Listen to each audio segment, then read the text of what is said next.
Bismillahirrahmanirrahim. Salam, sejarah bangsa kita. Kali ini kami membawakan satu lagi kisah menarik dalam membongkar kisah sejarah. Dan kisah kali ini ialah asal-usul nama negeri Sarawak. Seperti apakah kisah ini?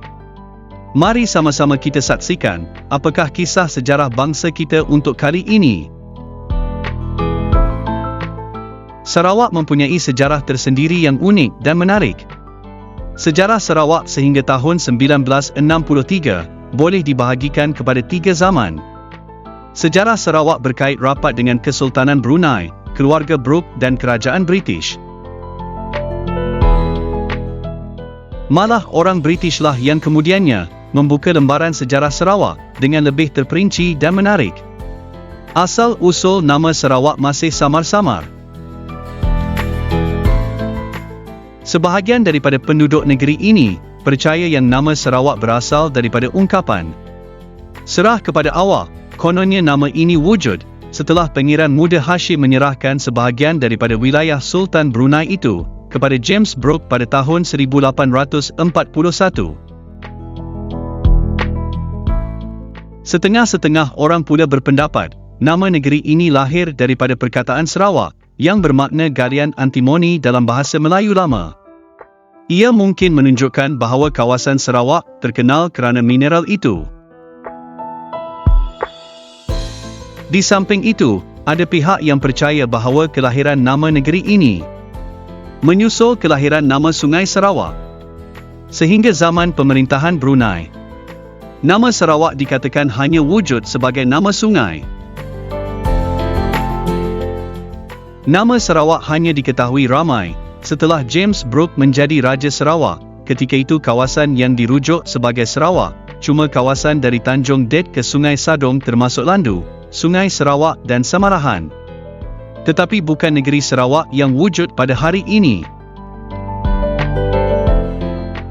Namun demikian, dengan penemuan-penemuan di Gua Nia, Gunung Subes yang terletak di antara Bintulu dengan Miri di bahagian keempat Sarawak, membuktikan bahawa Sarawak telah didiami oleh manusia zaman batu sekurang-kurangnya 40,000 tahun dahulu. Manusia yang hidup dalam era prasejarah itu telah menunjukkan kemahiran mereka dalam seni pertukangan dan barang-barang tembikar yang dihasilkan adalah lebih baik daripada yang dihasilkan pada era selepasnya. Melalui penemuan-penemuan di Santubong yang berhampiran dengan muara Sungai Sarawak, sejak kerja-kerja arkeologi dijalankan oleh pihak muzium pada tahun 1949, jelas menunjukkan hubungan langsung antara Sarawak dan negeri China telah wujud di antara 1000 hingga 1300 Masihi. Di sini telah dijumpai bekas tapak sebuah perkampungan Cina, di mana ahli-ahli arkeologi telah menjumpai duit shilling Cina dan serpihan-serpihan periuk dari negeri China. Ini jelas menunjukkan bahawa jauh sebelum pemerintahan Brooke dan Kesultanan Brunei di Sarawak, sudah terdapat tapak penerokaan orang Cina di Sarawak. Malangnya hubungan antara Sarawak dengan negeri China telah terputus kerana persaingan berlaku antara negara China dengan Portugis, Sepanyol dan Belanda pada akhir abad ke-16. Malahan perkataan Santubong itu sendiri adalah berasal daripada bahasa Cina. Menurut dialek Hen, Santubong bererti babi hutan belantara dan membawa makna gunung babi hutan, mengikut dialek Hokkien. Pada hakikatnya sejarah Sarawak sebelum era Brooke merupakan sejarah Brunei pada masa itu. Seluruh pulau Borneo adalah di bawah kekuasaan Sultan Brunei sebagai pemerintah bebas lagi berpengaruh. Perkataan Borneo dan Brunei pada dasarnya adalah perkataan yang sama dan Brunei dirujuk kepada Borneo proper. Oleh itu Brunei juga disamakan dengan Borneo oleh pelukis peta dari barat dan pedagang-pedagang. Walaupun begitu ada juga pihak yang percaya bahawa Sarawak pernah ditakluki oleh Majapahit, iaitu ketika kerajaan Majapahit berkuasa di Pulau Jawa dan mempunyai jajahan takluk yang luas di Nusantara, terutamanya pada abad ke-14. Dakwaan ini berdasarkan kepada sumber-sumber yang menyebut pada masa itu, beberapa tempat di bahagian barat Kalimantan, Borneo, tertakluk kepada Majapahit. Sejarah moden Sarawak bermula dengan ketibaan James Brooke, seorang pengembara British di Kuching pada 11 Ogos 1839. Pada masa itu Sarawak hanya merujuk kepada Sarawak Lama, iaitu di sekitar Sungai Sarawak sahaja, dan dikuasai oleh Sultan Brunei. Kejayaan James Brooke dalam mematahkan pemberontakan dan menenteramkan keadaan di Sarawak merupakan titik permulaan dalam pembentukan Sarawak moden seperti yang ada pada hari ini, dengan membebaskan Sarawak daripada kekuasaan Kesultanan Brunei. Peristiwa ini membuka peluang kepada James Brooke untuk campur tangan dalam politik Sarawak. Sebagai membalas jasa, beliau telah diisytiharkan oleh Sultan Brunei sebagai pemerintah Sarawak yang pertama, digelar Raja Sarawak pada 24 September 1841. Dengan itu lahirlah sebuah negeri baru, dan bermulalah dinasti Raja-Raja Brooke di Sarawak, yang hanya berakhir pada tahun 1946, iaitu selama kira-kira 1 abad lamanya. James Brooke telah memperluaskan tanah jajahan Sarawak ke kawasan timur, dengan mengambil beberapa jajahan Brunei, pada tahun 1853 dan 1861, meliputi kawasan Batang Rejang hingga ke Sungai Balingian, iaitu bahagian kedua dan ketiga. Kuasa Barat telah mengakui pemerintahan keluarga Brooke di Sarawak. Amerika Syarikat mengiktiraf Sarawak sebagai negeri yang merdeka pada tahun 1850, manakala Great Britain pula mengakui kemerdekaan Sarawak dengan melantik seorang konsul British di sana pada tahun 1864.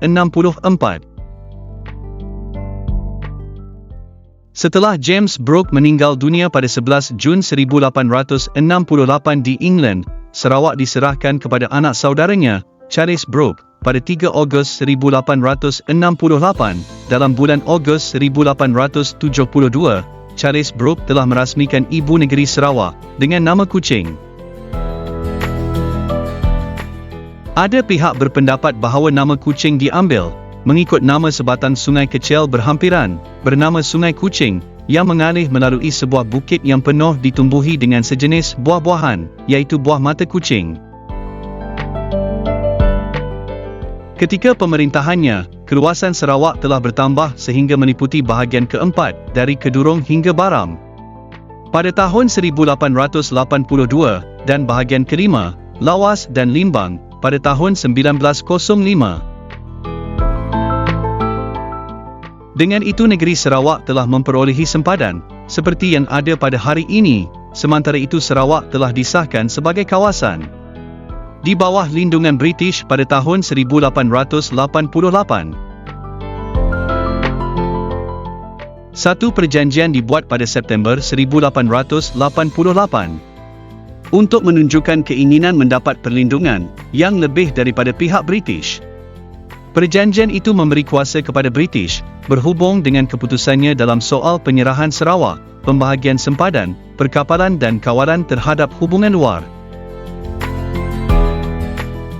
Namun demikian British tidak diberi kuasa perundangan di Sarawak.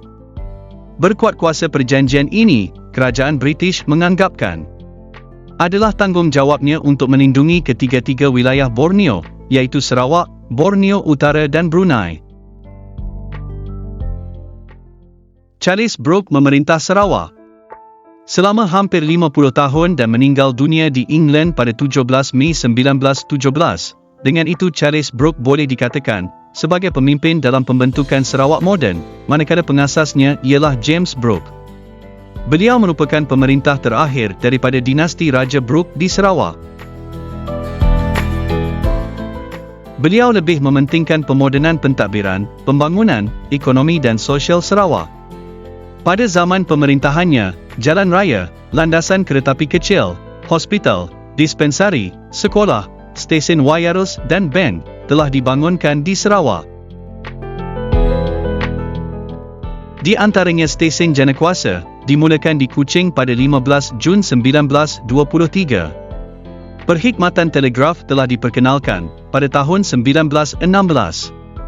Cawangan pertama Chartered Bank, England, telah dibuka di Kuching pada tahun 1924. Landasan keretapi Kuching disambungkan sehingga ke Batu 13 pada tahun 1925. Klinik gigi kerajaan dibuka pada tahun 1925. Raja Charles Brooke Memorial Hospital di Penrisen Road ditubuhkan pada tahun 1926. Panggung Wayang Sylvia dibina pada tahun 1920. Jalan Raya Kuching Serian Siap dibina pada tahun 1931, manakala jalan yang menghubungi udara kerajaan dimulakan pada lewat tahun 1928. Pada tahun 1935 pula, rancangan dibuat untuk membina padang pendaratan di Kuching, Oya, Mukah, Bintulu dan Miri. 3 tahun kemudian lapangan terbang Kuching di Bukit Stabar, Batu 7 telah dibuka secara rasmi.